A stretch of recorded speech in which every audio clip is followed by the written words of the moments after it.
Bharatiya Janata party लगातार इस बात का प्रचार कर रही है कि विकसित भारत बनेगा। क्या विकसित भारत किसानों की बिना आय बढ़े हो जाएगा? हमारे देश की अर्थव्यवस्था तभी बेहतर होगी जब हमारा किसान और गरीब खुशहाल होगा।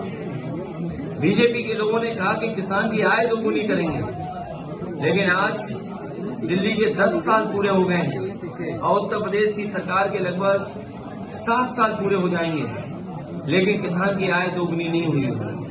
नौजवान बड़े पैमाने पे बेरोजगार हुआ है, उसकी नौकरी छीनी गई है। इनकी सरकार में जो भी नौकरी मिल रही है वो अपमान से भरी नौकरी है। समाजवादी पार्टी इस बात को कहती है कि जब भी समाजवादियों को मौका मिलेगा, देश के और प्रदेश के नौजवानों को उनको सम्मान का, रोजगार सम्मान का, नौकरी मिलने का काम होगा। जो इन्वेस्टमेंट का सपना दिखाया था वो जमीन पर नहीं दिखाई दे रहा है।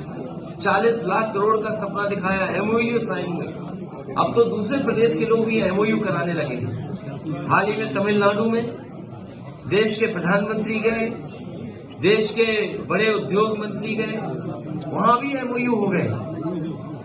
अब सोचने की बात यह कि क्या उत्तर प्रदेश में जो एमओयू किए थे वो जमीन पे आ रहे हैं? और जिन इंडस्ट्रियल पॉलिसी के तहत इन्होंने इन्वेस्टमेंट मांगने के काम किया था, क्या उन इंडस्ट्रियल पॉलिसी के तहत योजनाएं जमीन पर पहुंची हैं? क्या उनको इंसेंटिव दिए गए हैं?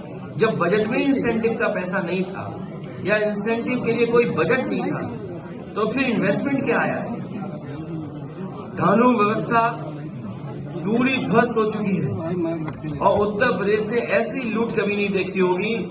हर स्तर पर लूट है, चाहे वो थाने हो, चाहे वो तहसील हो या कोई विकास कार्य हो रहा हो। इतनी लूट उत्तर प्रदेश ने कभी नहीं देखी जो भारतीय जनता पार्टी की सरकार में हो रही है। इतना भेदभाव, इतना अपमानित करने का माहौल, कोई सुनवाई किसी की नहीं है। इसलिए आने वाले समय में ये हम सब लोग मिलकर के भारतीय जनता पार्टी को सबक सिखाने का काम करेंगे।